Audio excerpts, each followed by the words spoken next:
আপনারা দেখছেন day two one news TV, খবর যেখানেই আমরা সেখানেই।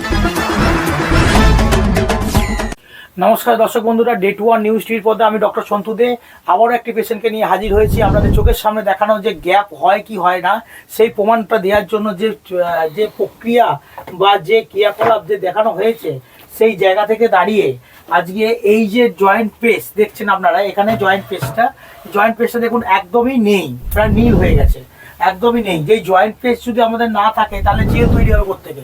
তাহলে জয়েন্ট পেস্টটাকে যদি আমি তৈরি করি তাহলে কিন্তু জেলও তৈরি হবে। তাহলে আমরা এখানে দেখতে পাচ্ছি জয়েন্ট পেস্টটা একদমই নেই, যে ডিমিউশন হয়ে গেছে রাইট জয়েন্ট পেস্ট, একদম ডিমিউশন হয়ে গেছে, দুমড়ে মুচড়ে যাওয়ার মতো অবস্থা, একদম জয়েন্ট পেস্ট নেই। তা পেশেন্টের পেইন অ্যান্ড টেন্ডারনেস এবং তার সাথে সাথে হাঁটা চলতে কষ্ট, পেশেন্ট হাঁটাচলা করতে পারে না এবং ফ্লেকশন এক্সটেনশন মুভমেন্টও খুবই কম।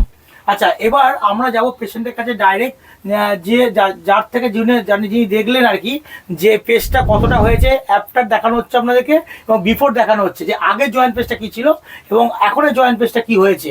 সেই পুরোপুরি ওনার কাছে যাওয়ার আগেও আমি এইটা বললাম, অ্যাফটার ও বিফোর, আগের জয়েন্ট পেস্ট এবং পরের জয়েন্ট পেস্ট কী দেখানো হচ্ছে। এবার আমি পেশেন্টের কাছে সরাসরি চলে যাবো যে উনি কোত্থেকে এসছেন দিদি আর ওনার পরিচয়টা কী। আচ্ছা, নমস্কার দিদি, আপনি কোত্থেকে আসছেন? আমি আসাম থেকে এসেছি। আচ্ছা, আজকে আপনি কার কাছে এসেছিলেন? আমি ডক্টর সন্তুদের কাছে এসেছি। হ্যাঁ, এই যে আমি হাঁটতে পারি না, আমার পায়ে খুব ব্যথা, এই চলতে পারেন না, চলতে পারি না, হাঁটতে পারি না, হাঁটুতে হাঁটু খুবই যন্ত্রণা করে। আচ্ছা, এবার দর্শক বন্ধুরা আমি একটা জিনিস বলছি আপনাদেরকে যে উনি আজকে আসাম থেকে এখানে এসেছেন ট্রিটমেন্টের জন্য কলকাতায় আমার কাছে। তা এই ট্রিটমেন্ট করানোর জন্য দূর দূরস্থ থেকেও যে ট্রিটমেন্ট করানোর জন্য লোক আসছে, প্রথমেই মুভিংটা আমি বলি যে পেশেন্টের কন্ডিশন খুবই খারাপ ছিল, যেটা আপনারা দেখতে পাচ্ছেন স্ক্রিনে যে আগেরটা, এবং পেশেন্টের রিকভারি স্টেজ মানে তারপরে সেটিং করার পর যেটা দেখা গেল সেই স্টেজটা দুটোই আপনার সঙ্গে সামনে তুলে ধরলাম আমি ডক্টর সন্তুদে। হ্যাঁ, এবার আমি বলি দিদি, আপনার যখন পাটা সেটিং করা হয়েছিল তারপর থেকে আস্তে আস্তে করে পাটা কেমন লাগছে, আগের থেকে কেমন লাগছে? হ্যাঁ, একটু ভালো লাগছে, একটু ভালো লাগছে। প্রথম দিন তো, আজকে যে সেটিং হওয়ার পর থেকে, সেটিং এর পর থেকে অল্প ভালো লাগছে, ভালো লাগছে। আচ্ছা, আপনি যে তোমার যে ভালো লাগছে লাগার পর কথাটা তো পরে হবে, সেটিং করে নিজের চোখে কি দেখলেন যে আগের পেজটা আর এখন পেজটার মধ্যে তফাৎ কি? হ্যাঁ হ্যাঁ, কিছুটা সত্যি সেটাই আমাদের দর্শক বন্ধুদেরকে বলুন। হ্যাঁ, ফার্স্টে যেটা ছিল তার থেকে পরে যেটা আমার করেছে সেটা একটু ভালো হয়েছে, একটু গ্যাপটা এসছে। তাহলে গ্যাপ আসে, আপনিও তাহলে স্বীকার করলেন যে গ্যাপ হয়।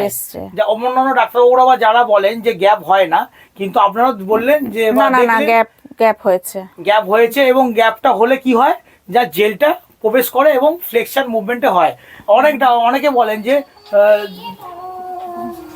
বলেন যে তোমার যে গ্যাপটা হয় না বলেই জেল ঢোকে না, কিন্তু গ্যাপ সত্যি হয় কি হয় না সেই জায়গাটা দেখাতে এসে কিন্তু আমরা আজকেই তথ্য তুলে ধরলাম। আর গ্যাপ হচ্ছে বলেই কিন্তু আগের এবং পরের যে ছবি বা প্রতিচ্ছবি আপনাদেরকে তুলে ধরছি day two one news TV পর্দায়। একজন আসাম থেকে পেশেন্ট আসা কলকাতায় ডাক্তার সন্তুদের কাছে, সেই টপিক নিয়ে আজকে কিন্তু আমি তুলে ধরলাম। আর আমি একজন registered doctor of the ministry of health, family welfare, government of West Bengal, department of Ayush. আজকে এই তথ্য তুলে ধরতে গিয়ে যে চোখের সামনে যে জায়গাটা দেখালাম তার জন্য অসংখ্য ধন্যবাদ। এখন এটা ট্রিটমেন্ট চলবে। আপনাকে কি কোনো পেন কিলার বা কিছু দেওয়া হয়েছিল টানার পরে? না না না না, কিছু দেওয়া হয়নি। এখন ট্রিটমেন্ট চলবে এবং তার সঙ্গে মেডিসিনও চলবে। আর এই ট্রিটমেন্টটা চলবে 2-3 বছর এবং তার মেডিসিন খেতে হবে, জেল তৈরি হবে। এবং আপনি কি দেখছেন আশা, এই যে গ্যাপটা বাড়লো, আপনি তো একদিন শুনেছিলেন যে অন্য ডাক্তারবাবুদের কাছ থেকে গিয়ে যে গ্যাপ হয় না, তা এটা তো শুনেছিলেন তো যে গ্যাপ হয় না। তা আপনার মনে এখন কি মনে হচ্ছে যে গ্যাপটা দেখে? হ্যাঁ হ্যাঁ হ্যাঁ, ট্রিটমেন্ট করার পরে গ্যাপটা হয়েছে। তাহলে গ্যাপটা হয়েছে, এবার আপনার তো মনে আসা যাক যে হ্যাঁ জেল আমার তৈরি হচ্ছে বা তৈরি হবে। থ্যাংক ইউ দিদিকে। আচ্ছা, আমরা যে পেশেন্টকে এতক্ষণ দেখালাম যে দিদিকে আসাম থেকে এসছে, তার পরিবারের যে সদস্য বলবো না, ওনার হাজবেন্ড ডাইরেক্ট চলে যাব যেখানে আমি সেটিং করলাম এবং এক্সরে করে দেখালাম ফাইন্ড আউট। সেইখানে উনি নিজে ছিলেন এবং সঙ্গে সঙ্গে ছিলেন এবং চোখের সামনে দেখলেন যে সেটিং করার আগে কি ছিল এবং সেটিং করার পর কি হয়েছে, তার উনি প্রত্যক্ষ প্রমাণ। এবার আপনি কিছু বলুন ওই সেটিংটা যে চোখের সামনে দেখলেন। না, সেটিংটা আগে তো গ্যাপ ছিল না একেবারে, তা সেটিং করার পরে অনেকটা গ্যাপ এসছে। এটা আপনি চোখের সামনে দেখে বুঝতে পারছেন তো? আপনি তো খুব জুম করে দেখেছেন, খুব কাছ থেকে দেখেছেন এক্সরে থেকে, এবং টেকনিশিয়ানরাও যা দেখছে বা আপনিও যা দেখেছেন তাদের মতামত এবং আপনার নিজের চক্ষুর মতামত আপনি চ্যালেঞ্জের সাথে কি বলবেন? না, সুন্দর হয়েছে। হ্যাঁ, যেটা আপনার ওয়াইফ হয়তো অতটা বুঝতে পারেনি, কারণ উনি তখন শুয়েছিলেন যে সেটিংটা চলছিল, কিন্তু তারপরে আপনি যখন দেখলেন যে সিচুয়েশন যে কতটা টিপিক্যাল ছিল ওনার, তারপরে যখন সেটিং করা হলো সেই জায়গায় সিচুয়েশন আপনি কি বলবেন? সিচুয়েশন আপাতত ঠিক ওই আছে। সিচুয়েশনটা বলতো ঠিক আছে। আচ্ছা, ওনার যে কন্ডিশন ছিল যে খুবই খারাপ কন্ডিশন, জয়েন্ট পেস একদম লেগে গেছে, জয়েন্ট পেস কি হলো? হলো হলো হলো হ্যাঁ, ডেফিনেটলি হলো কিনা আপনি বলুন, না, জোরে গলায় বলুন। হলো হলো হলো যে জয়েন্ট পেসটা গ্যাপ হলো কিনা, গ্যাপ হলো, অনেকটা গ্যাপ হলো। তাহলে এইটাই প্রুফ এবং এটাই চ্যালেঞ্জ ডাক্তার সন্তুদের। নমস্কার। এবং ব্যথা যে জায়গায় ছিল আস্তে আস্তে ব্যথা ওনার কিন্তু হ্যাঁ আমাদের হ্যাঁ কমছে। কিছুটা কমেছে। কিছুটা কমেছে, উনি নিজের মুখে স্বীকার করলেন। এবার আমাদের ট্রিটমেন্ট চলবে, এবার আমাদের যেরকম প্রসেস চলে সেরকম চলবে।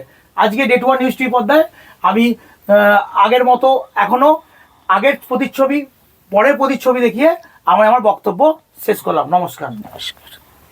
সুস্থ থাকতে কে না চায়, কিন্তু দিনের পর দিন সুস্থ থাকতে চাইলেও যেন সুস্থ থাকা আর হয়ে উঠছে না। কারণ বিভিন্ন জায়গা থেকে সুস্থ হয়ে যাবেন এমন প্রতিশ্রুতি পেলেও মেলেনি কোনো সুরাহা। আপনি ভাবছেন কোথায় যাবেন, কিভাবে সুস্থ থাকবেন, এমন নানা প্রশ্নের সম্মুখীন হচ্ছেন। কিন্তু ভাবুন তো, এমন কোনো ডাক্তারবাবুর সন্ধান যদি আমরা দিই আপনাকে, যেখানে গেলে আপনি ম্যাজিকের মতো সুস্থ হয়ে যাবেন, কেমন হবে? হ্যাঁ, আপনি ঠিকই শুনেছেন, চিন্তার কোনো কারণ নেই, সেই সন্ধান দেব আমরা আপনাকে। কথায় আছে ডাক্তার হলো ভগবান, তবে সেই ভগবানের সন্ধান কজন পায়? আজ আমরা এমন একজন ডাক্তারবাবুর অর্থাৎ ডক্টর সন্তুদের সঙ্গে পরিচয় করিয়ে দেব, যেখানে রোগী ম্যাজিকের মতো সুস্থ হয়ে যান। এটা কোনো গল্প নয়, এটাই বাস্তব।